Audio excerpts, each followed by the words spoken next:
On va faire une présentation en 3 temps. Donc, dans un premier temps, on va présenter le projet, à quoi ça correspond, qu'est-ce qu'on y fait, qu'est-ce qui est prévu par la suite. Il y aura une petite partie sur qui sont les étudiants du COFOR. Et après, la dernière partie, ça sera une immersion, on va dire, de ce que c'est en fait de faire le COFOR. Donc on va vous présenter les 5 piliers du rétablissement que l'on peut représenter sous l'acronyme ESPER. Donc le premier c'est espoir, soutien, plaidoyer, empowerment et responsabilité personnelle. Donc s'agissant de l'espoir, le but du rétablissement c'est que il est possible d'avoir une vie normale, une vie équilibrée, une vie agréable, quelle que soit la gravité des troubles. Donc s'agissant de l'espoir, en fait le but c'est que chaque personne puisse avoir une vie agréable, pleine de perspectives, et quelle que soit la gravité des troubles en fait. S'agissant du soutien, c'est aussi très important. Il est difficile de garder la motivation et l'espoir quand on est isolé et seul. Et donc, je dirais que le soutien, c'est vraiment un des piliers qui est important et qu'on retrouve qu'on retrouve le plus fréquemment au COFOR. Entre étudiants, il y a beaucoup de soutien. Et donc c'est important. Donc il est nécessaire, et en particulier celui des pairs. Donc c'est ce qu'on fait vraiment au COFOR, on se soutient, on discute, et quand il y a un problème, on essaie de trouver des solutions. Ensuite, autre point, ils sont tous importants, je ne vais pas le répéter à chaque fois, mais le plaidoyer. En fait, le plaidoyer, ça passe par une façon de se présenter, de raconter sa vie, de se présenter au monde avec une façon dans laquelle on est à l'aise en fait. Et le but, c'est de savoir se rencontrer dans le but de témoigner et de faire avancer la cause du rétablissement, parce que c'est pas toujours facile.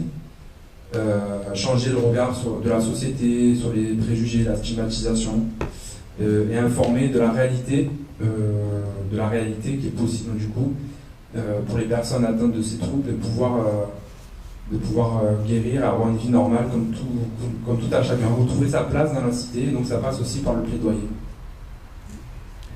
Ensuite, on a l'empowerment. C'est une reprise de contrôle sur sa trajectoire de vie. Donc, c'est-à-dire qu'on reprend, en français, c'est le pouvoir d'agir. Donc, en fait, c'est la possibilité de contrôler sa vie, en fait, de faire ses choix en conscience et de pouvoir les appliquer. Et ensuite, il y a toute une partie qui concerne la responsabilisation, donc on appelle ça aussi responsabilité personnelle. Donc déjà, la première des bases, c'est de se dire qu'on n'est pas forcément responsable de ses troubles, au contraire, mais on est responsable de ses actes, de la façon dont on est accompagné dans le parcours de soins, et ça, c'est important. Voilà, donc ça, c'est les 5 piliers. Je ne sais pas si j'ai été très clair, mais vous avez l'essentiel sur la diapo. Alors, on va passer à la présentation du COFOR et de son avancement. Donc, tout d'abord, les objectifs et la phase de préconstruction. Donc, les objectifs, c'est la mise en place, l'évaluation, la pérennisation et l'essaimage d'un centre de formation au rétablissement. Donc, c'est basé sur le principe des Recovery College. Donc, les Recovery College, c'est l'équivalent de ce qu'on fait à Marseille, qui existe à l'étranger depuis maintenant plus d'une dizaine d'années, qui a fait ses preuves à l'étranger. Donc c'est la raison pour laquelle ce choix a été fait de faire cette transposition en France, et donc en particulier à Marseille, puisqu'on est le premier centre de formation au rétablissement en France. Alors évidemment, on ne peut pas reprendre immédiatement ce qui s'est fait à l'étranger. Il faut une adaptation socio-culturelle, et puis il faut aussi prendre en compte les particularités locales. Donc c'est ce qu'on est en train de faire aujourd'hui. Donc en termes de phase, donc il y a eu une première phase de préconstruction de mi-2016 à mi-2017. Donc c'est une préconstruction qui a été faite dès le départ de façon participative, puisque l'objet était vraiment de construire quelque chose ensemble avec toutes les personnes concernées par une problématique psy et intéressées par le projet. Donc ça comprend les primo-concernés, les aidants, les médiateurs, les soignants. Et il n'était pas envisageable en fait de lancer un projet participatif si ce n'était pas dès le départ une démarche participative. Donc voilà pourquoi la préconstruction s'est faite d'entrée de cette façon-là. Donc dans cette phase de préconstruction, toute la structure de base du COFOR a été définie de façon collective. Donc ça comprenait la construction et la planification des modules de formation. Donc au final, on est arrivé à 4 modules avec 24 heures de formation par module. Il y a eu la définition du logo et du nom du projet, la création des supports de communication, la nomination des participants. Donc nous, on ne parle pas d'usagers, on parle d'étudiants. On est un centre de formation, donc on parle d'étudiants.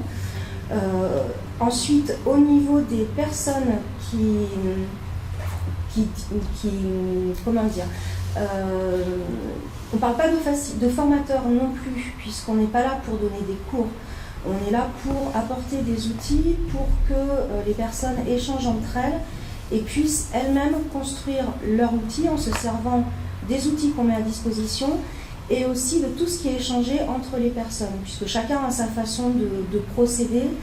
Et finalement, en écoutant les autres personnes, ça donne des idées. Alors après, on les reprend directement ou pas, mais en tout cas, on peut s'en inspirer pour construire quelque chose de personnel. Donc c'est pour ça qu'on ne parle pas de formateurs, on parle de facilitateurs. Donc les facilitateurs sont des sortes de guides des modules qui sont là pour donner la ligne directrice et mettre à disposition les outils dans l'état où on les a actuellement. Et après, on a des coordinateurs, donc il y a différents niveaux de coordination. Donc pour ma part, c'est la coordination projet. Ensuite, on a des coordinateurs modules. Donc là aussi, le terme coordinateur a été choisi toujours dans cette idée de participatif et d'horizontalité aussi, parce qu'il n'y a pas de chef au COFOR, on est tous au même niveau, quel que soit le niveau de responsabilité et d'implication. Ensuite, après la nomination des participants, on a aussi donc la définition du mode de fonctionnement, dont je viens d'en parler, donc un mode horizontal et participatif. Le salaire des intervenants a également été discuté. Donc ce qui a été choisi, c'est une égalité salariale, ce qui est quand même un bon moyen de favoriser l'horizontalité. Ce que j'ai pas mis dans ce transparent, c'est que les participants au projet, et en partie les étudiants, ont aussi participé aux campagnes de recrutement, et notamment le mien. Voilà. Donc ça, j'avais oublié de le mettre, c'était important quand même de le préciser. Le démarrage de la formation a commencé en septembre 2017, donc avec 4 modules proposés et 12 places par module. Alors en termes de montage du projet, donc, en fait le démarrage du COFOR a été fait suite à un appel d'offres en 2016 sur le thème autonomie en santé. Donc dans le cadre de cet appel à projet, il y avait un projet sélectionné par région, et donc pour la région PACA, c'est le COFOR qui a été sélectionné. Ce qui est important de préciser aussi, c'est que c'est le seul projet qui concerne les problématiques psy. Donc ça, c'est important.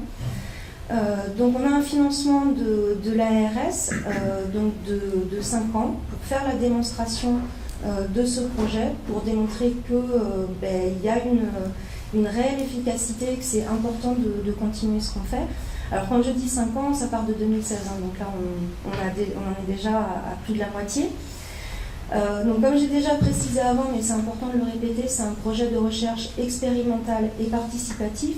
J'ai dit avant que c'était une formation, mais au-delà de ça, c'est un projet de recherche, vraiment. Au niveau du montage, donc la structure porteuse qui fait également toute la gestion administrative, donc c'est l'association Solidarité Réhabilitation qui donc organise la soirée de ce soir. Au niveau de l'hébergement, donc toutes les sessions de modules se passent à l'IRTS. Donc l'IRTS, c'est l'Institut Régional du Travail Social. Donc nous, on est sur le site de la Pointe-Rouge, puisqu'il y a 2 sites IRTS sur Marseille. Ce choix a été fait tout simplement parce que le site des Flamands, bien que beaucoup plus récent et donc avec des moyens adaptés pour les personnes en handicap moteur notamment, avait un environnement beaucoup moins sympathique que celui de la Pointe-Rouge. Et donc la Pointe-Rouge a été choisie parce qu'il a été considéré que l'environnement contribue au bien-être et donc à la santé mentale. Voilà, on a un cadre qui est magnifique grâce à l'IRTS. Et on en parlera après. L'IRTS, c'est pas qu'un hébergement, c'est aussi un partenariat, c'est un travail qu'on fait au quotidien avec des formateurs de l'IRTS, puisque l'idée, c'est aussi de profiter de ce lieu et du fait d'être en contact avec des futurs travailleurs sociaux pour faire un travail de sensibilisation auprès de ces futurs travailleurs sociaux. Et puis également leur faire savoir qu'on existe, parce qu'il est plus que certains d'entre eux sont probablement concernés également par une problématique-ci, dont ils n'ont pas forcément parlé, et que peut-être ils seront intéressés pour venir travailler avec nous. Donc c'est vraiment quelque chose qui va dans les deux sens. Et ensuite, côté recherche, donc là c'est la PHM, donc Aix-Marseille Université. Donc on a actuellement 2 scientifiques sur le projet, donc une psychiatre qui est responsable de la recherche de la partie quantitative de l'évaluation du projet, et un anthropologue qui lui est responsable de la partie qualitative. Alors pour ce qui est du COFOR, donc, ça veut dire donc, le C, le F et le R, donc le centre de formation au rétablissement. Il y a plusieurs significations dans ce nom. Il y a aussi le co pour co-construction, co-formation. Et si vous regardez le logo, il y a aussi un petit smiley au milieu. Voilà, ça ne se voit pas forcément de prime abord. Donc c'est pour ça que je précise.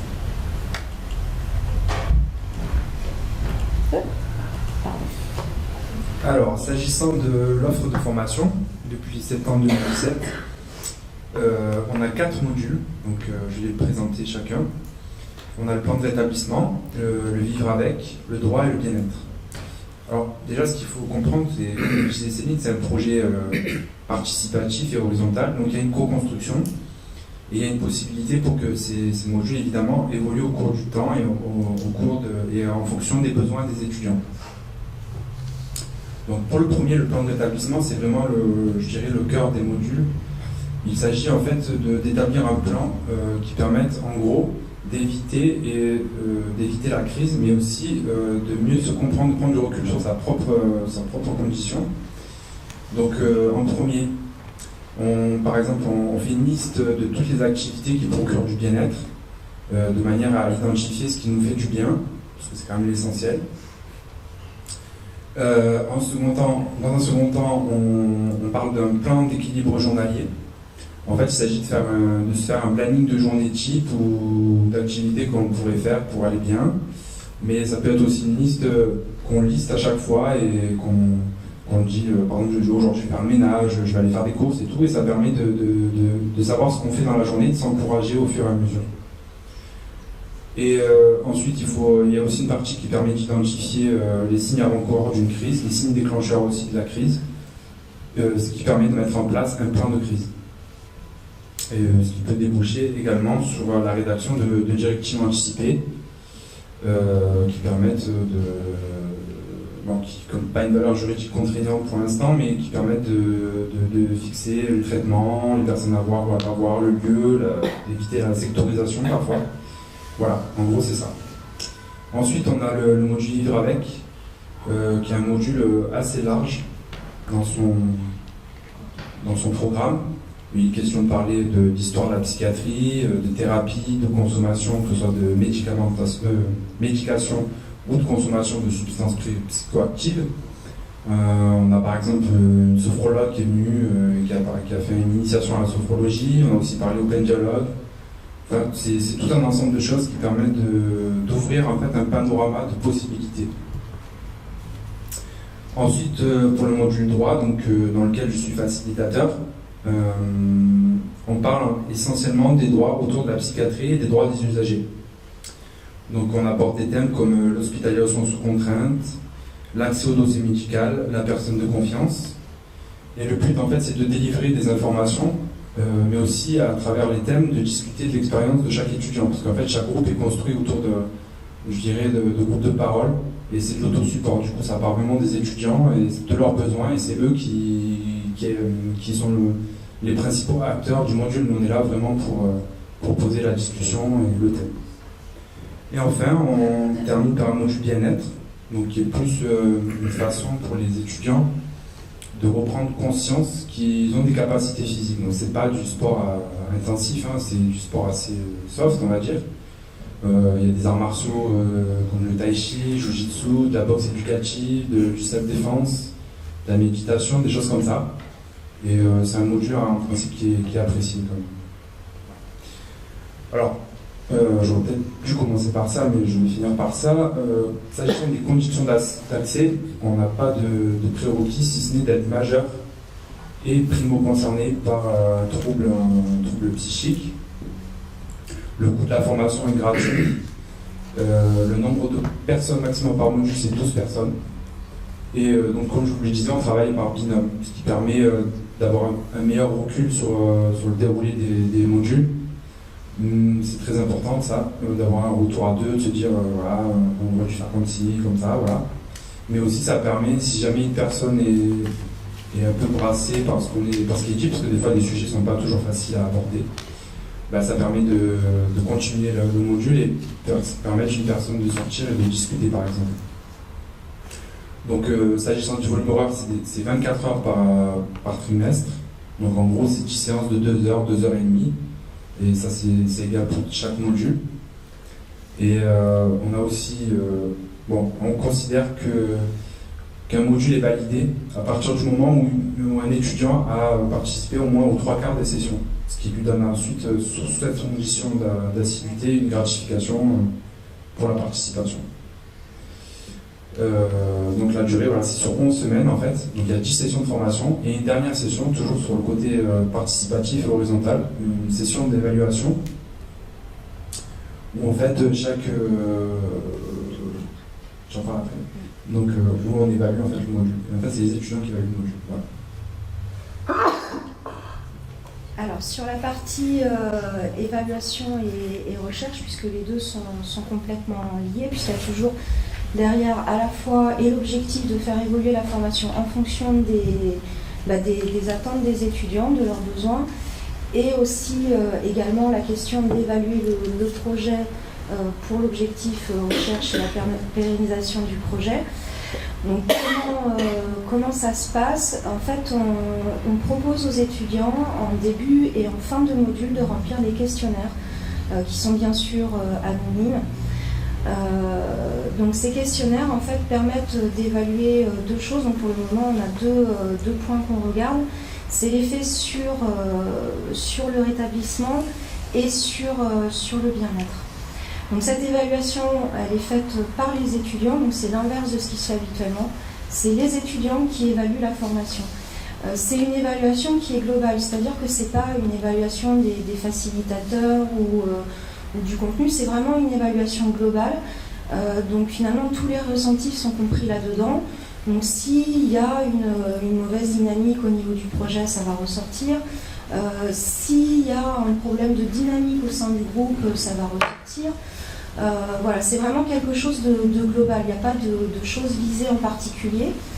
Et donc ce qui est demandé dans ces évaluations, c'est d'expliquer quels sont les points positifs du trimestre, quels sont les points négatifs, quels sont les éléments marquants.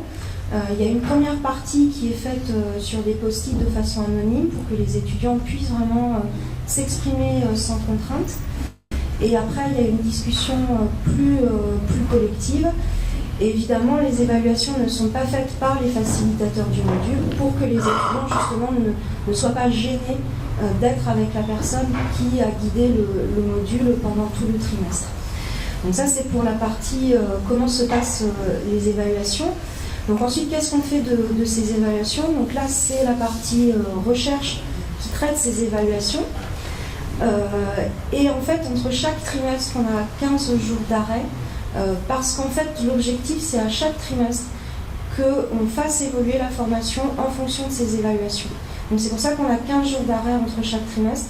C'est pour prendre en compte à chaque fois les demandes et faire en sorte que la formation soit modifiée en fonction des besoins et des attentes des étudiants.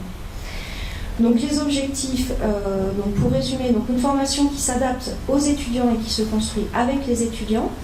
Donc une évaluation régulière du dispositif mis en place, puisqu'on a cette évaluation donc, qui est tous les trimestres.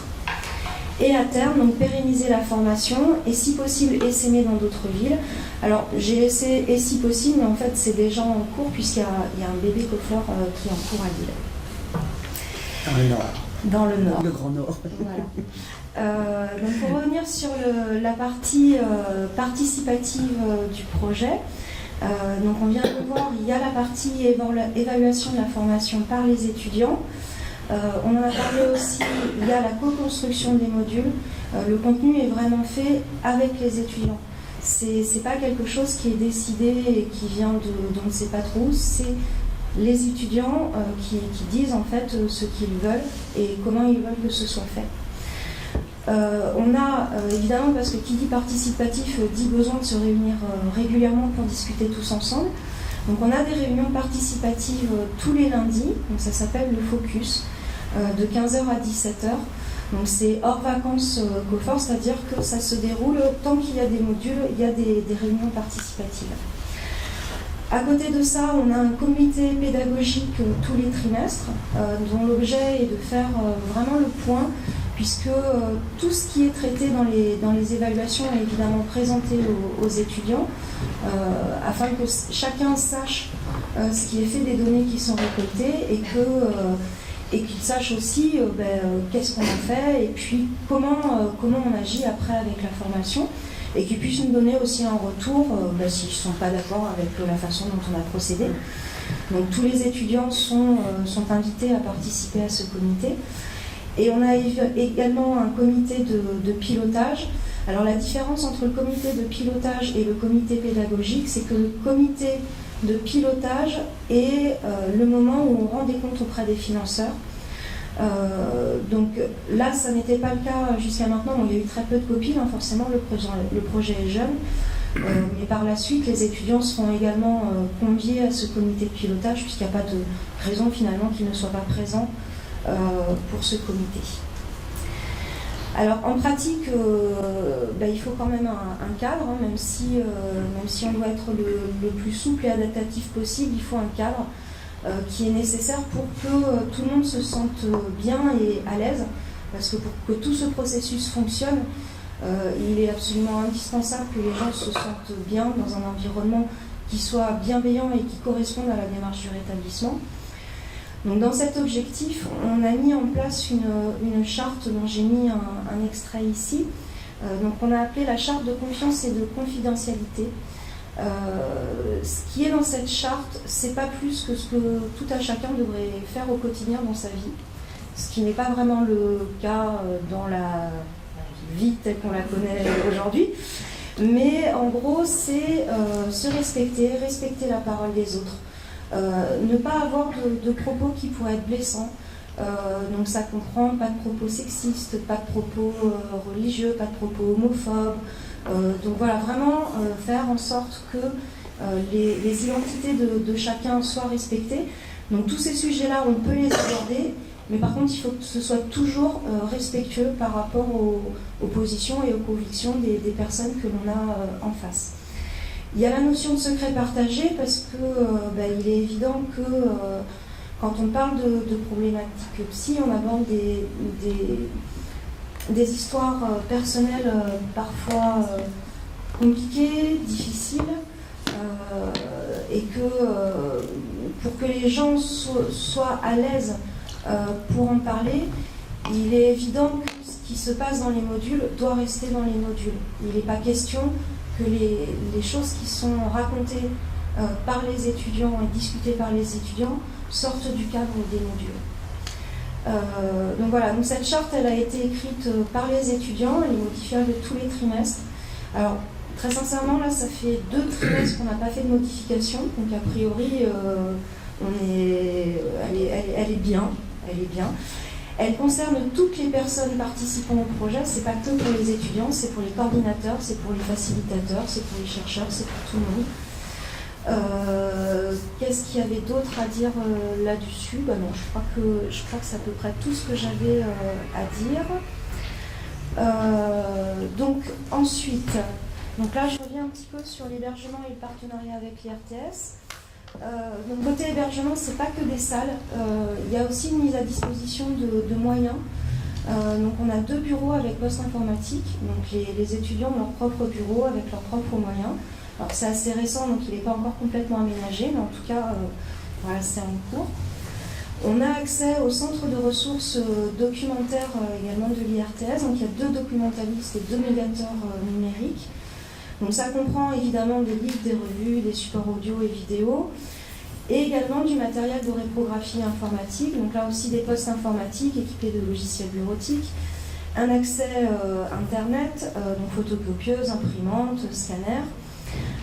Et au niveau des médiateurs, alors on ne l'a pas encore fait pour le moment parce qu'on n'a pas encore eu le temps, mais les médiateurs numériques, on peut les solliciter pour des demandes particulières, pour une demande de formation, donc c'est ce qui va être fait quand on aura eu le temps de s'en occuper. Donc bien sûr des salles pour les sessions de formation et un partenariat très actif puisqu'on a des interventions de formateurs de l'IRTS dans les sessions de formation du COFOR. On a des interventions de facilitateurs du COFOR dans les formations de l'IRTS et on a des échanges et des projets entre les étudiants de l'IRTS et du COFOR.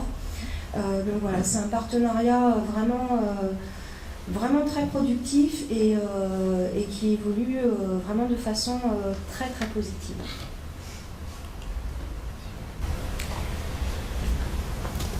Alors, s'agissant des développements en cours et à venir, donc c'est un projet qui bouge. Il y a des projets donc, qui naissent. Donc, pour commencer, on peut parler de la poursuite du partenariat avec l'école des mines. En fait, c'était un projet qui existe dans la formation de ces ingénieurs, c'est une école d'ingénieurs, et ils ont proposé un atelier d'initiation à la programmation informatique, où il y a à peu près une dizaine d'étudiants qui ont participé, qui ont pu avoir un aperçu de ce qu'est la programmation informatique. Alors, s'agissant maintenant du projet du COFOR, il y a aussi un projet de création d'un 5e module qui est lancé, qui est la co-construction est lancée, et il s'agirait en fait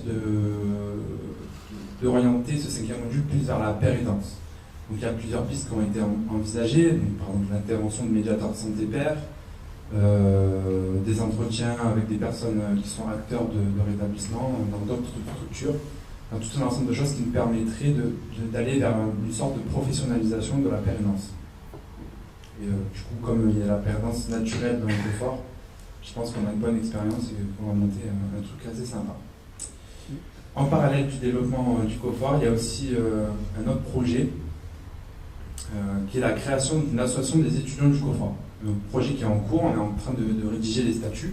Donc on se réunit chaque semaine, 1 heure par jour, par semaine du coup à peu près, 1 heure par jour, ça serait bien aussi. On aurait besoin. 1 heure c'est pas assez. Donc voilà, on est en train de monter ça, on est en train de rédiger les statuts, le règlement intérieur, donc on rencontre des difficultés parce que pas des difficultés, ça demande du travail parce que c'est nouveau et qu'on ne connaît pas forcément, mais à force de travail et d'échanges, on avance quand même. Donc c'est un projet qui est en cours, et l'objectif principal en fait au début c'était de faire vivre les temps de vacances, de permettre aux étudiants qui ont fait les 4 modules d'avoir après encore du lien qui se tisse entre étudiants et de se voir dans un autre cadre de loisirs, d'activités de bien-être, de sport, tout ce qui est possible. On a aussi prévu d'autres objets comme la promotion du COFOR, que ce soit en France ou à l'étranger. C'est un peu ambitieux, mais à l'étranger aussi. Ce qu'on a fait par exemple à Lille, on est venu présenter le COFOR et l'expérience qu'on a pu vivre à 2. Donc c'est des projets qui pourraient se concrétiser plus facilement peut-être. On a aussi différents objets, on veut promouvoir le rétablissement et déstigmatiser les personnes qui sont suivies en psychiatrie tout simplement. Voilà. Leur famille. Alors, on a aussi tout un réseau de partenaires. Donc je ne me suis pas présenté, mais je vais commencer par eux quand même. C'est l'ODU. L'ODU qui est l'Observatoire du droit des usagers, qui est porté par l'association ASU, qui est une association d'autosupport pour les usagers de drogue.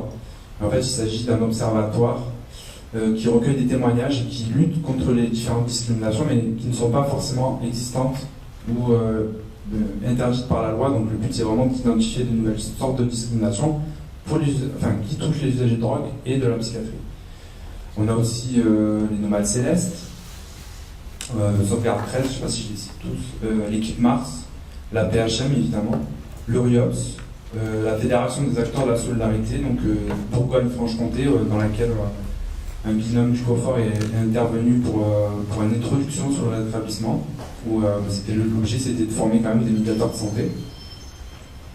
On en a déjà parlé, mais l'école des mines de Saint-Etienne, dans le cadre du partenariat sur l'atelier de programmation informatique, fin d'initiation, le CRPA, le cercle de réflexion et de proposition d'action sur la psychiatrie.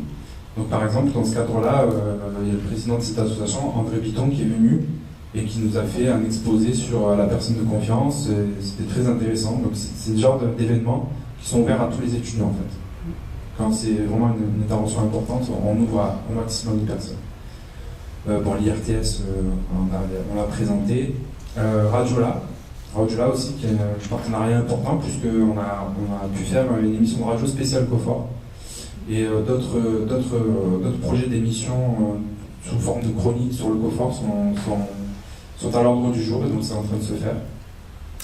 Je ne suis pas obligé de tout continuer. Je vais finir par le réseau Rêve, quand même, le réseau Entendeurs de Voix, qui anime des groupes de parole sur l'entente de voix et qui explique qu'il y a un sens et que c'est une expérience avant d'être un symptôme. En fait. Voilà. Alors ici, c'est l'émission de radio. L'émission de radio. Ouais, allez, vas-y. Alors là, en fait, c'était juste pour un peu imager l'évaluation de projet. Donc c'est un extrait de l'émission dont vient de parler Mathieu, qu'on a enregistré au mois de mars dernier. Et donc c'est l'interview de Julien, qui est donc l'anthropologue responsable de l'évaluation qualitative du projet. Et c'était intéressant en fait de l'écouter dans ce cadre, tout simplement parce que ça donne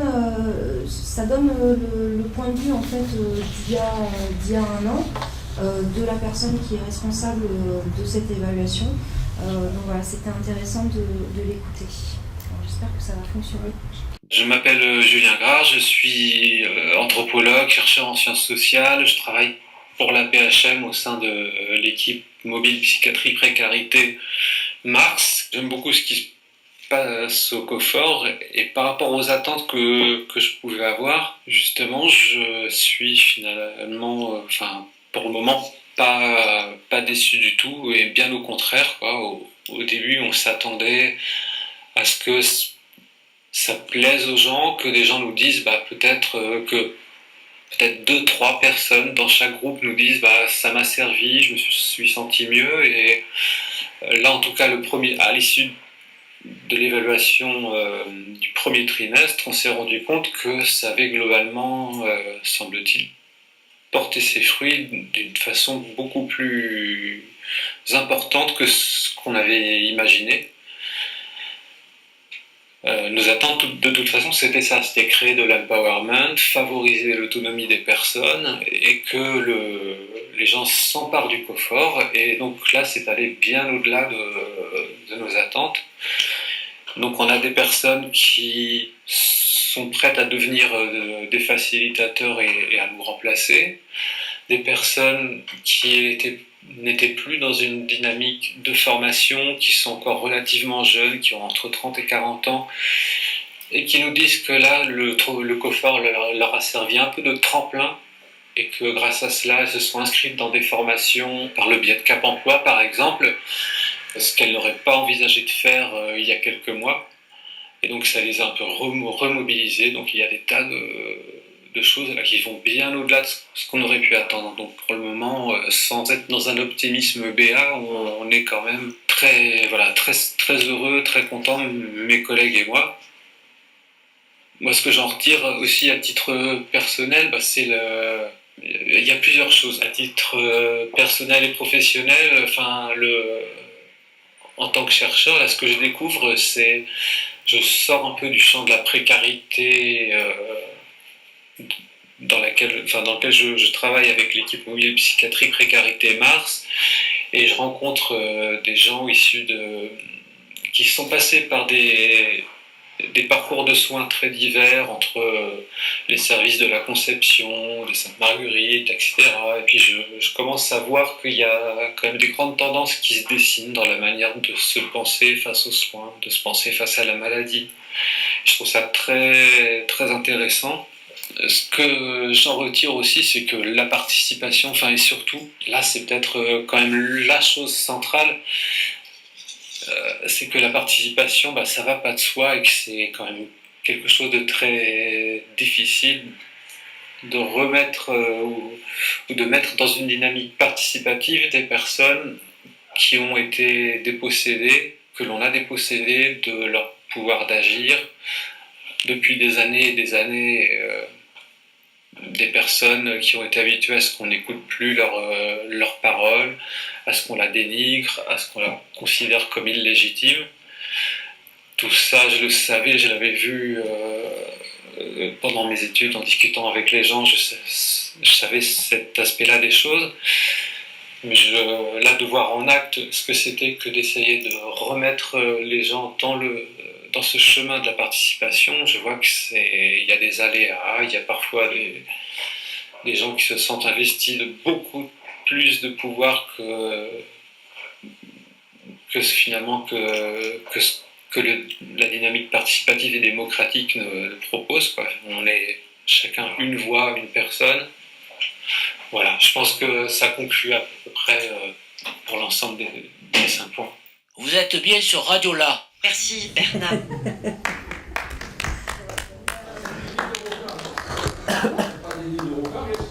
Je peux pas te répondre. C'est possible. Je te crois sur parole. En fait, ce qui était vraiment très intéressant dans cet extrait, c'est que Julien, comme Élie, qui est donc la psychiatre du projet, travaille sur ces thématiques depuis très longtemps. Et que, comme il le disait en fait dans cet extrait, d'avoir un effet aussi fort sur autant de personnes, c'était pas quelque chose d'attendu. Donc ça déjà c'était la première chose. Et ce qui était intéressant aussi dans cet extrait, c'est que là en fait c'est un point qui avait été fait donc, en mars dernier. Donc c'était quelques mois après le début de la formation. Et comme l'explique Julien, le participatif et l'horizontal, c'est pas quelque chose qui se met facilement en place. Et au démarrage, il a fallu que tout le monde se positionne, que tout le monde comprenne que, comme disait Julien, c'est une voix par personne et pas plus. Et c'est pas évident au démarrage. Et ce qui est très intéressant, c'est que finalement ce positionnement-là s'est fait extrêmement rapidement. Et que notamment la charte que l'on a mis en place, en fait on était en train de la mettre en place au moment où Julien a été interviewé, et cette charte a permis de réguler en fait tous ces échanges, et on n'a plus du tout ces problèmes de prise de pouvoir aujourd'hui et de différence de positionnement. Donc voilà, c'était intéressant de soulever et de montrer en fait l'évolution en finalement très peu de temps.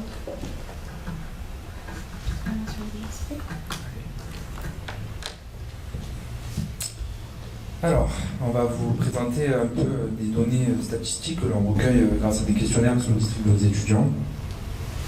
Ça permet d'avoir une représentativité un peu des étudiants, d'où ils viennent.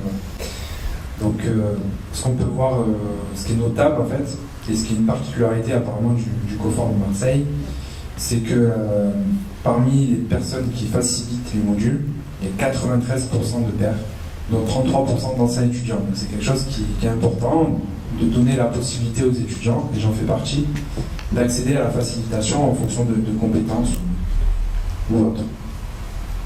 S'agissant de la composition globale, là le chiffre reste stable et on est à 90% de pairs.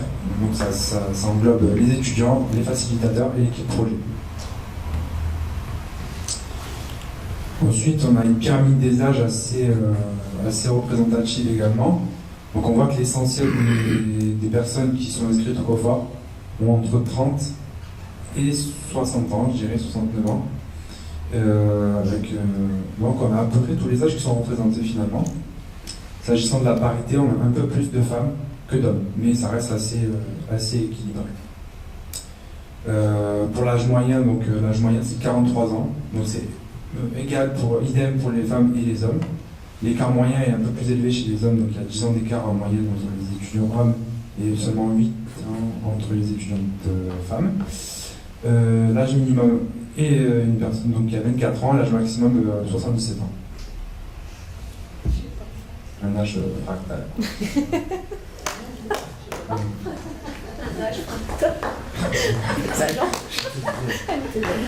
Elle était bonne. Excusez-moi. S'agissant des niveaux d'études et de projets, là c'est intéressant parce qu'en fait on a tous les niveaux d'études représentés, que ça va vraiment de la primaire au bac plus 5. Et on a même, depuis aujourd'hui, on a un doctorat. Donc on a vraiment tous les niveaux représentés. Donc c'est parfait. Enfin, parfait, c'est au possible, quoi. S'agissant des projets après le COFOR, après il y avait un petit 48% qui ont le bac. C'est la moyenne. C'est la moyenne autour du bac en fait. Donc voilà. S'agissant des projets des étudiants, ce qui est intéressant d'observer, c'est que plus de la moitié, beaucoup plus de la moitié, envisage de reprendre une activité professionnelle. Et l'autre moitié, une grosse partie, une formation pour arriver justement à l'emploi. Après, on a deux autres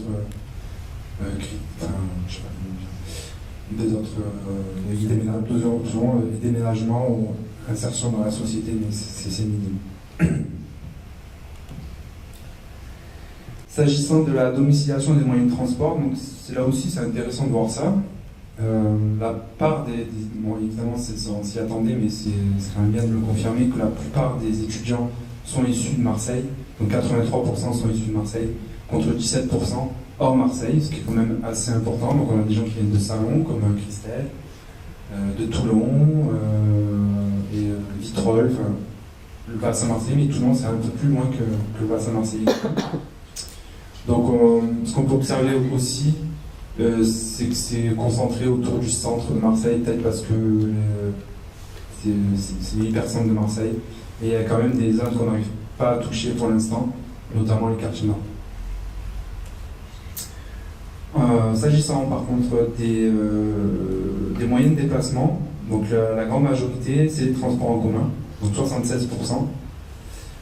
Ça aussi c'est intéressant, mais ça peut être aussi une difficulté dans le sens où on est vraiment dans le sud de Marseille, vraiment à l'autre bout de Marseille. Du coup ça peut poser des problèmes, et c'est vrai que les transports c'est une question qui est assez problématique pour de nombreux étudiants, voire même rédhibitoire.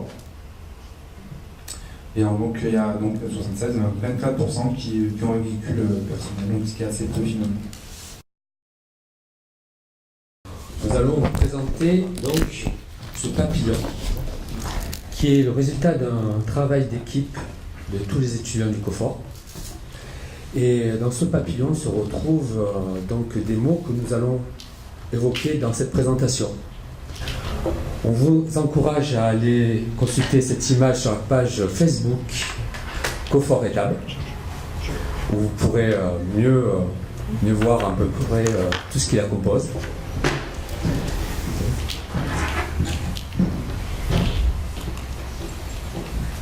Alors, le thème de ce soir, c'est le COFOR en effervescence. Il y a des mots entre-temps, non ? Enfin, il y avait le mot effervescence, en tout cas. Ah oui, un potentiel en effervescence. J'avais oublié quelque chose. Ben, nous, ça, du coup, quand on a préparé cette petite présentation, Yann, Alain et moi, le mot effervescence, ça nous a parlé. Donc du coup, on s'est dit, bon, ben, on va aller voir ce que c'est ce mot-là. Parce qu'on s'est dit, si ce mot-là a été choisi, c'est pas pour rien. Hein. Puis les mots, ça veut dire des choses. Donc on a été fouiller un peu ensemble.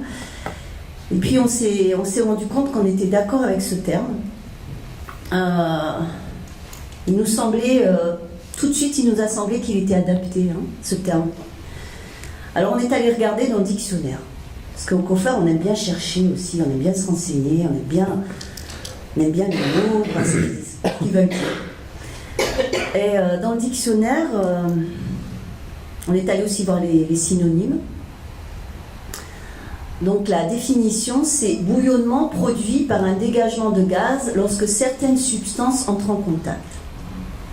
Et bien effectivement, grâce au COFOR, nos substances, ce qui nous réunit ensemble, les étudiants, facilitateurs, coordinateurs, avec nos idées, nos personnalités, nos vécus, et bien tous ensemble, là, on dégage quelque chose d'un peu difficile à définir. Du coup, on pourrait dire que ce serait un peu gazeux, en quelque sorte, car pas vraiment palpable, mais c'est quelque chose qui nous donne la niaque, qui nous soulève, qui nous permet de relever la tête, de nous mettre en marche et d'aller de l'avant. Puis on a trouvé tous les synonymes du mot effervescence. C'est Yann qui est allé les chercher, ces mots. Ils sont là. Là. Donc voilà, je reprends donc sur le thème, hein, le COFOR en potentiel en effervescence. Donc, puisque synonyme, ok. Alors, agitation, mouvement, exaltation, émotion, fougue, ardeur, excitement, émoi, remue-ménage, révolte, révolution, soulèvement, tohu-bohu, animation, chaleur, embrasement. Alors si on prend les termes les uns après les autres, on peut les combiner de multiples façons, autant de mots qu'il y a de personnes. Donc voilà les synonymes que nous avons trouvés, et pas que dans le dictionnaire d'ailleurs. C'est sûr, c'est des mots qui nous ont parlé, hein, c'est des mots forts. Alors, on s'est retrouvés tous les trois pour préparer cette petite soirée, pour échanger avec vous. Alors vraiment merci d'être là, d'être venus nous écouter. Ça fait vraiment plaisir de voir l'intérêt que vous portez au COFOR. Et après le mot effervescence, je ne sais plus lequel de nous trois l'a trouvé ce mot-là, mais bon, ça c'est de la co-construction. On ne sait plus qui a mis quelle pierre, c'est pas grave. Ce qui compte, c'est qu'on construit. Il y a le mot arborescence qui est venu. C'est un mot qui nous a fait tilt tout de suite. Arborescence, donc arbre. Et on a vu tout de suite cette image d'arbre qui nous est venue, hein, comme ça, spontanément, avec des graines. Bah oui, au départ, il y avait des graines. Il y a eu les Recovery College, qui existaient dans d'autres pays. L'appel d'offres pour le projet Solidarité Réhabilitation, qu'il a porté, et qui gère encore le projet. La démarche recherche expérimentale, le travail en amont des premiers focus avant même le démarrage. Voilà, et puis tu avais préparé quelque chose par rapport à Solidarité Réhabilitation, qui était au départ. Hein. Je vais d'abord juste reprendre un peu sur l'arborescence aussi. Donc l'arborescence, c'est aussi les racines. C'est-à-dire que le terme rhizome, c'est-à-dire l'arborescence va vers le ciel, certes, mais aussi en dessous de la terre. Et considérons qu'on soit chacun des personnes qui sommes en arborescence. En fait, on a créé, et c'est tout à fait naturel, une synergie. Voilà. Après, j'avais effectivement, pourquoi pas, envie de vous décrire un peu ce que, pour ma personne, je décèle quand j'entends un potentiel en effervescence. Alors là, en 2019, on arrive en 1997. Donc on va faire un petit bond dans le temps, rapide. Donc j'avais 25 ans. Donc j'ai 25 ans, ou du moins j'avais 25 ans. J'étais déjà, comme aujourd'hui, en effervescence. Après bien de longues années d'hospitalisation en temps plein, je découvre la création de Solidarité Réhabilitation, et certains parmi vous aussi. Une première passerelle vers la réhabilitation qui se développera en plusieurs étapes. Oui, par exemple, et d'abord, trouver un logement, un lieu de vie, un appartement au cœur de la cité. Donc l'arborescence poursuit son cheminement. Et je vois apparaître un retour, mon retour, chacun le sien, et je vois apparaître un retour vers la citoyenneté. Alors, le mot citoyenneté, c'est quelque chose que je développerai après. Puisqu'il a déjà été... Ah, Mathieu a disparu. Ah. Il est là. Je suis là. Voilà, ça a été aussi. On parlait de citoyenneté parce qu'effectivement, intégrer le COFOR, intégrer les modules, c'est pas que sortir du repli sur soi, c'est on parlait des transports en commun aussi, hein, je veux dire, ok, c'est un petit peu loin, mais bon, je vois la mer tous les matins, donc rien que ça, c'est très bien, ça me suffit en tout cas. Donc je vois apparaître un retour vers la citoyenneté. Un potentiel en moi réagit. Je m'investis dans la cité et ce potentiel s'actualise, et encore même aujourd'hui. Donc les années passent au rythme de l'inclusion dans la cité, que ce soit par le travail, par la mise en place de nouveaux diplômes, et surtout par la création de liens, nouveaux. Nous arrivons à l'été dernier, où dans cette même salle, donc l'amphithéâtre Antonin Artaud,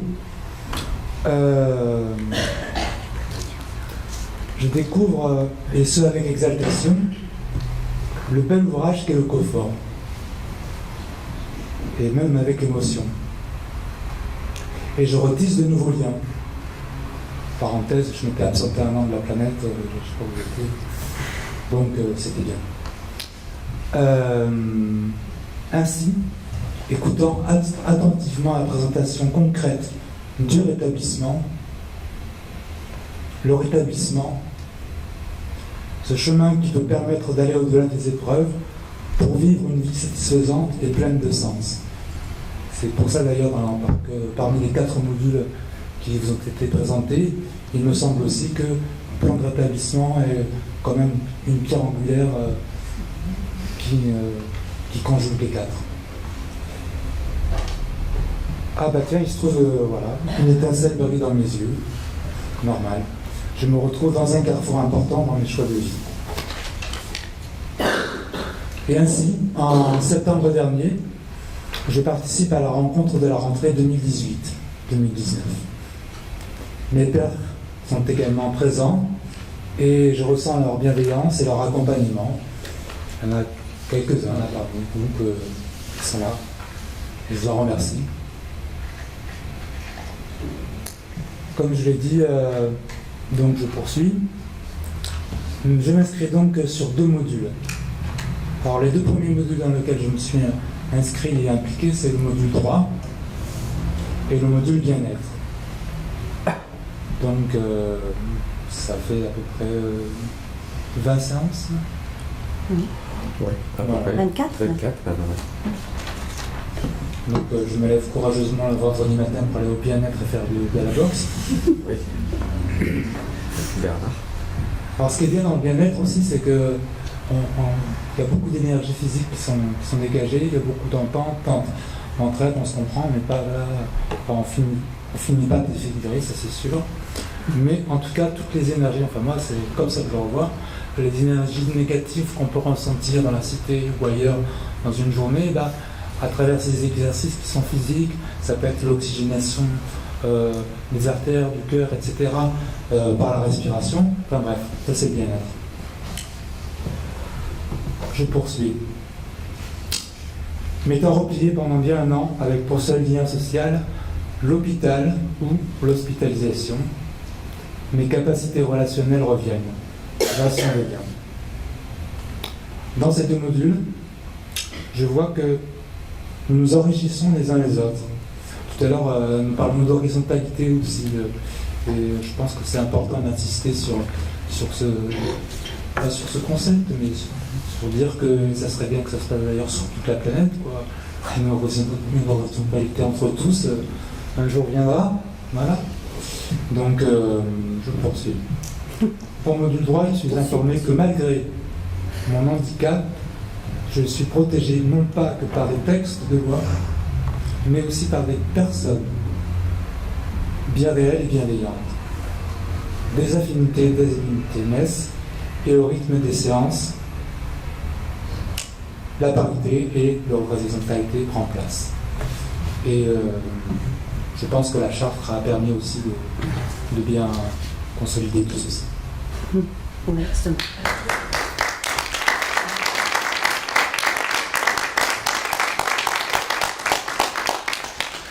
Donc cet arbre nous a fait penser à la structure du confort. Je laisse Christelle vous expliquer. Oui, on peut dire ça.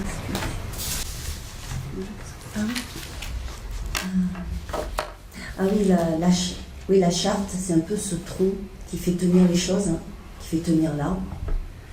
Et on ne va pas évoquer tout le fonctionnement du confort parce que nos coordinateurs ont été parfaits là-dedans. On va essayer de ne pas faire des redites. Mais par contre, ce qui est bien, c'est qu'on a travaillé séparément, mais je vois que tout se rejoint, quoi. Ça, c'était vraiment intéressant de voir qu'il y a des choses que vous avez abordées, qu'on aborde d'une autre façon, mais qu'on aborde aussi. Et en fait, il y a quelques mots-clés autour de cette charte, autour du fonctionnement du confort qu'on va partager avec vous. Des choses qui nous semblent un peu essentielles. Alors donc la charte qui garantit une relation de confiance entre toutes les personnes, que ce soit étudiants, facilitateurs ou coordinateurs, la notion de confiance. Il y a aussi la notion de respect et de la parole d'autrui, de notre parole. Parce que quand on est au confort, on parle de choses qui ne sont personnelles. La maladie, nos expériences, c'est quelque chose de difficile. Le vécu n'a jamais été simple. Et cette charte que nous avons construite en commun nous permet justement d'échanger en toute confiance, avoir confiance en autrui, pouvoir donc échanger, dire ce qu'on a sur le cœur, ce qu'on a vécu, ce qu'on a passé, et être respecté et savoir surtout que ce que nous disons ne va pas partir ailleurs. Ça reste entre nous. Voilà. Et quand on a abordé cette idée de charte et de tronc qui porte les choses, Yann, tu nous avais dit cette phrase que j'ai retrouvée dans les notes, donc j'ai ressorti.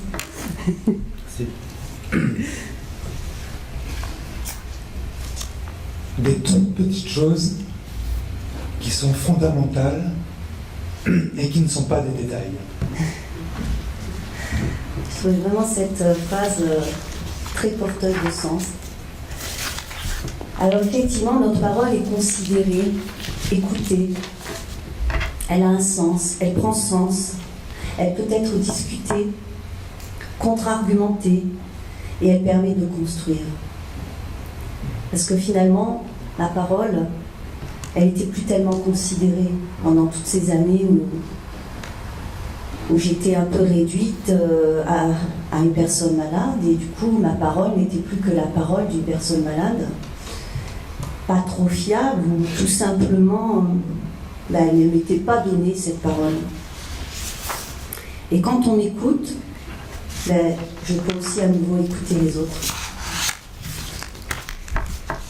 Le partage expérientiel et la création de liens, c'est vraiment quelque chose que le confort nous permet de faire, d'être dans le partage de nos expériences, les plus difficiles, les plus heureuses. Et puis quand on partage tout ça, parce qu'on partage des choses très personnelles, eh bien, on crée du lien. Alors donc, ça nous permet d'avoir une vision plus claire de notre vécu avec la maladie, les difficultés qu'elle a amenées parce qu'on a échangé là-dessus quand on a partagé ce vécu. Comme je vous disais, c'est une nécessité et c'est surtout se délester d'un point.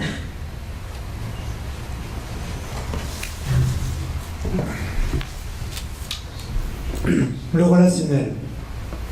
Qu'est-ce qu'on peut dire à propos du relationnel ? dirons-nous maintenant, créer du lien. Créer du lien grâce au confort, être en lien, exister avec d'autres, sortir de l'isolement, soutien mutuel. Là, je vois noter, mais je peux comprendre. Non, on Non, avait pas laissé comprendre. tomber ça. Alors, on en est où? Je ne sais pas s'il faut passer à la diapo suivante. Ah oui, c'est ça. Ouais. Donc ça, c'était... Alors, on peut dire que comme un patchwork, le COFOR se co-construit avec la participation de tous ses membres et des personnes qui ont des propositions ou qui sont invitées. Donc là, c'est le rôle du focus.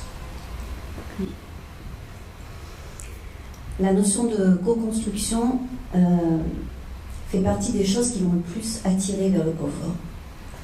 Parce que le fait d'être ensemble, de construire ensemble, d'avoir chacun sa place dans cette construction, puis voilà, on est en train de construire un bel édifice. Le focus est participatif. Et là encore, notre parole elle est entendue. On tient compte de ce que je dis.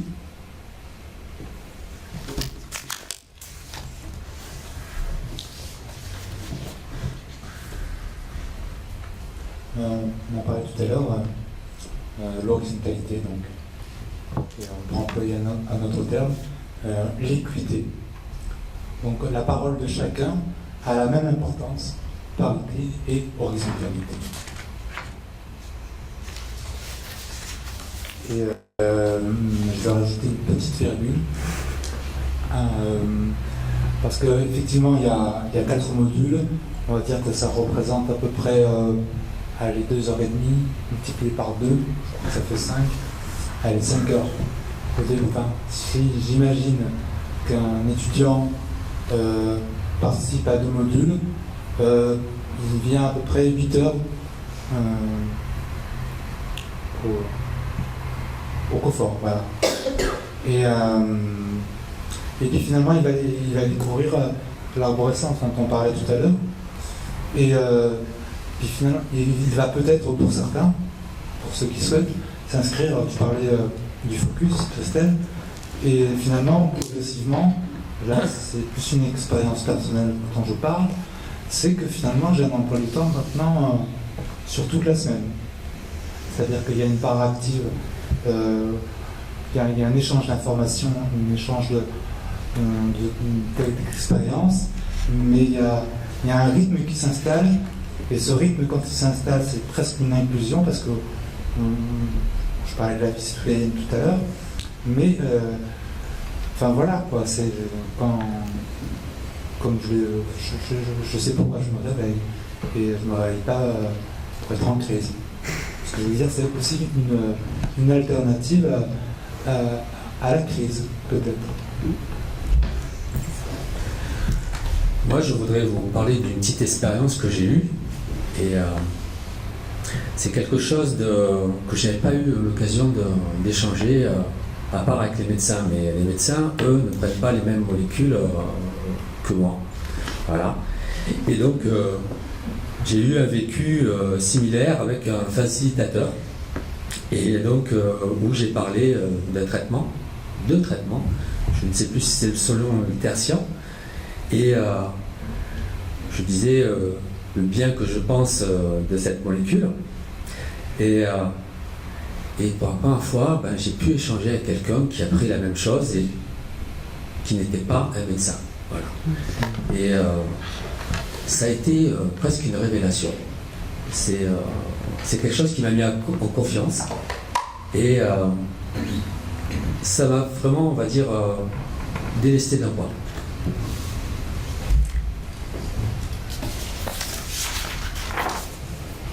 Alors au confort, bien sûr, on découvre le concept de rétablissement, qui n'est plus un concept, qui devient presque un mode de vie.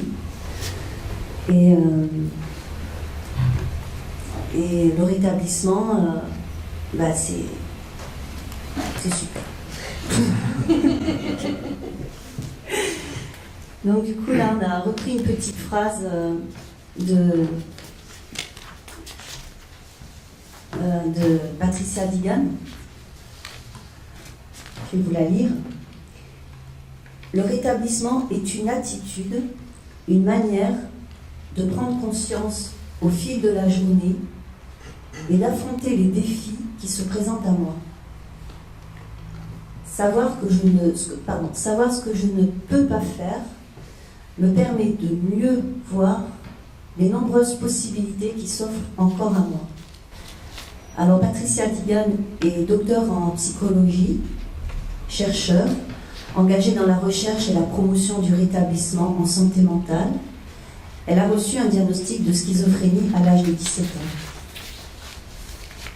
Le concept de rétablissement est issu des usagers de la psychiatrie. Ce n'est pas venu des professionnels de la santé. L'idée pour moi fut d'apprendre à me centrer sur ce qui va bien, sur ce que je peux faire, sur tous mes possibles, plutôt que de rester bloqué sur tout ce que je ne peux plus faire, ou sur tout ce qui va mal. Chercher les améliorations que je peux trouver dans mon quotidien. Par exemple, la gestion du sommeil. Parce que quand je manque de sommeil, je gère bien moins les choses et mes émotions prennent le dessus. C'est vraiment des choses qu'on peut évoquer dans le plan de rétablissement. Des petits détails, je reviens à ta phrase, hein, des petits détails qui sont fondamentaux.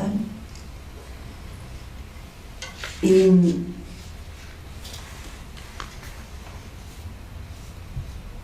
excusez-moi.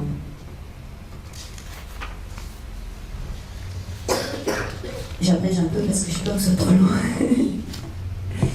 Voilà, l'idée de rétablissement, c'est aussi m'accepter comme je suis, avec mes différences, mes côtés atypiques, mes côtés plus normés, et accepter aussi les singularités des autres. M'accepter, c'est aussi accepter les autres, dits normaux ou pas d'ailleurs. Je touche là des aspects un peu philosophiques et très personnels que j'avais envie de partager avec vous. Mais c'est en répondant à ces questions-là que j'ai pu entamer mon parcours de rétablissement. Est-ce qu'il suffit juste de ne pas avoir de diagnostic psy pour être normal? Et est-ce que faire partie de ces gens dits normaux suffit pour être heureux? Je pense pas, personnellement. Pour moi, l'essentiel, c'est d'accepter nos différences. Et puis, il y a des questions qui n'ont pas de réponse. J'ai fini par accepter qu'il n'y en ait pas. Par exemple, pourquoi un aspect héréditaire du trouble psy dans ma famille? L'acceptation est un des fondements du rétablissement. Finalement, l'important, ce n'est pas ce qu'on a fait de l'homme, c'est ce qu'il fait de ce qu'on a fait de lui. Elle n'est pas de moi cette phrase, je la trouve très belle. Donc j'ai eu envie de vous la citer.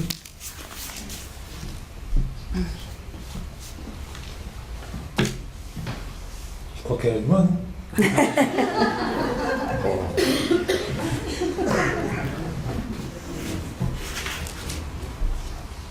Pour notre parcours de rétablissement, le confort est un réel soutien. On s'entraide. On s'entraide dans notre rétablissement réciproque. Donc il y a de l'échange. C'est la synergie dont on parlait tout à l'heure. Estime de soi, confiance en soi, pouvoir d'agir, empowerment, autosupport, expérience. Donc le rétablissement, le parcours de rétablissement, nous avons le confort en réel soutien. Nous nous entraidons. On s'entraide dans... On s'entraide à notre rétablissement réciproque. Il y a de l'échange, du mieux-être.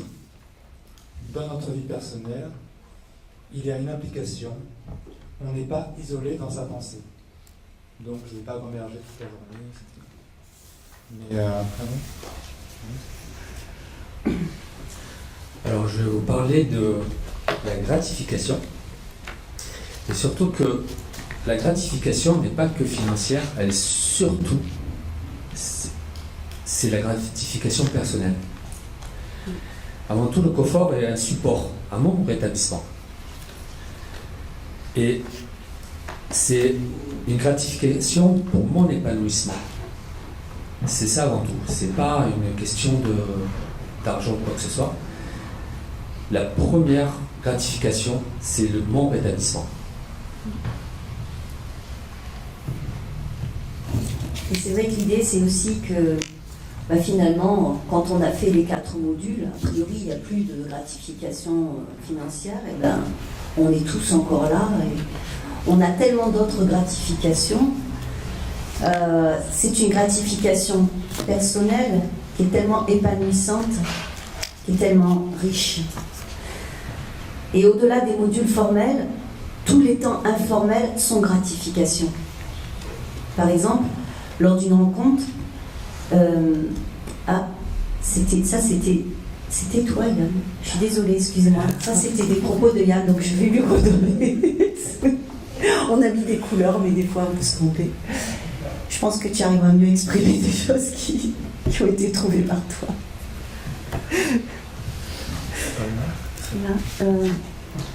On a très bien préparé le truc, c'est pour ça qu'on est parfait. Oui. C'est une première, hein.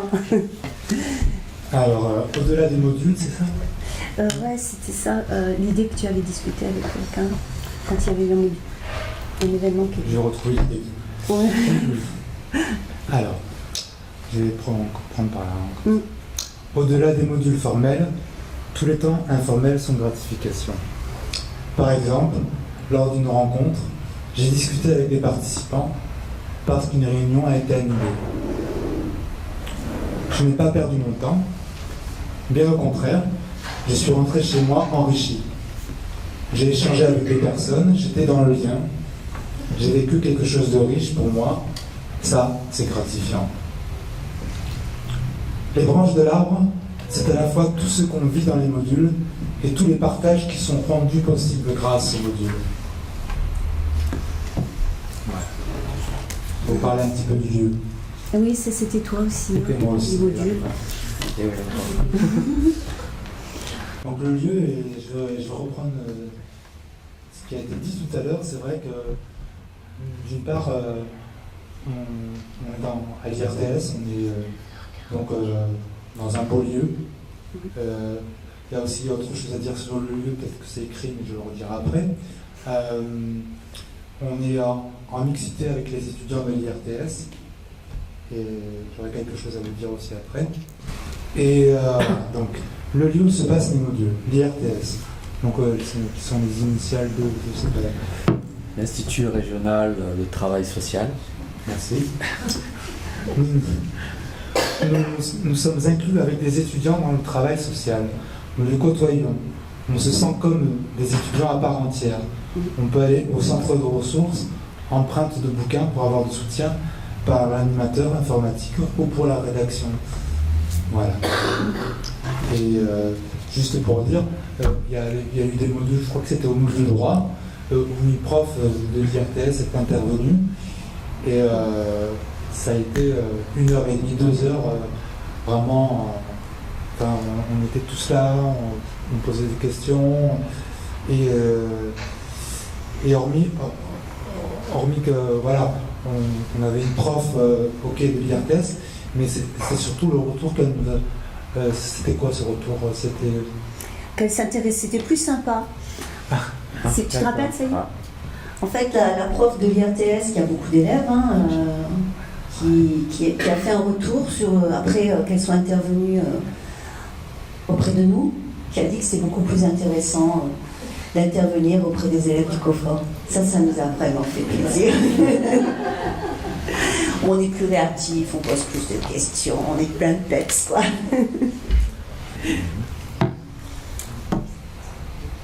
Ah oui, c'est ça. Mais donc là, on avait envie de vous parler un peu des modules qu'on avait fait.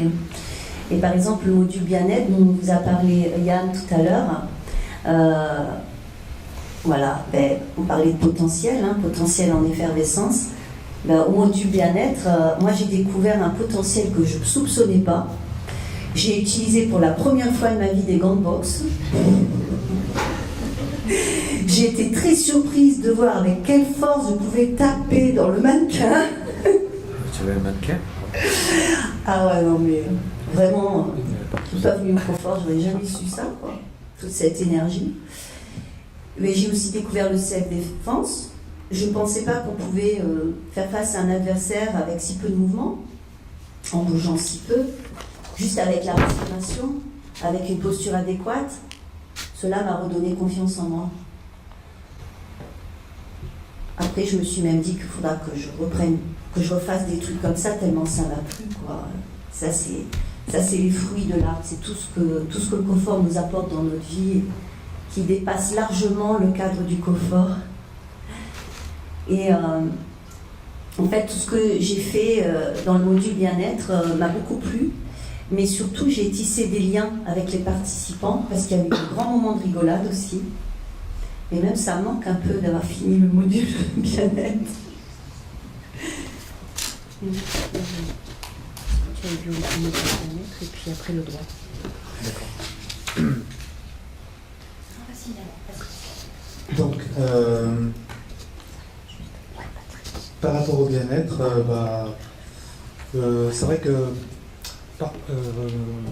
par rapport aux exercices de boxe, on n'est pas non plus, comme j'ai dit tout à l'heure, en train de livrer ou délivrer ou se livrer des énergies négatives, mais c'est vraiment technique, professionnelle et c'est pas je tape dans un sac de boxe, mais ça fait du bien aussi. Mais c'est un vrai cours de sport avec un vrai coach que j'ai vu tout à l'heure. Et donc on ne parle pas de choses, comment dirais-je, les choses que j'ai vécues dans cet atelier de bien-être, c'est de l'ordre enfin, c'est des professionnels qui nous ont... Mais comme ça se fait en toute simplicité. Et j'ai parlé du module droit aussi. Alors, voilà. Le module droit m'a permis de m'exprimer sur un vécu. Le module droit m'a permis de m'exprimer sur un vécu difficile avec certaines situations. Nous avons abordé des sujets que certains d'entre nous avaient vécu difficilement, tels que curatelle, MDPH, hospitalisation sous contrainte, difficultés avec les administrations diverses. Ce n'est pas un cours formel, un va-et-vient entre le vécu des étudiants et le contenu apporté par les facilitateurs. Ce sont des moyens d'autodéfense vis-à-vis des institutions avec lesquelles j'ai pu être en difficulté. Trouver un moyen de défense, un guide de conduite, retrouver des capacités de concentration. Oui, ça on l'a dit. Voilà. Donc, nous allons bientôt finir. Juste, puisqu'on parlait d'inclusion, on a pu faire une petite passerelle, je la cite, c'est très rapide. On a fait aussi du théâtre forum avec des travailleurs sociaux, des agents de la CAF, NJ, enfin bref, le confort, on parlait d'arborescence tout à l'heure, on n'est pas que entre nous, on est aussi avec ce qui nous entoure, voilà. On n'est pas cloisonné. Alors il paraît qu'il n'y a plus de batterie, donc il faut qu'on fasse très vite. Donc j'ai déjà parlé des fruits de l'art.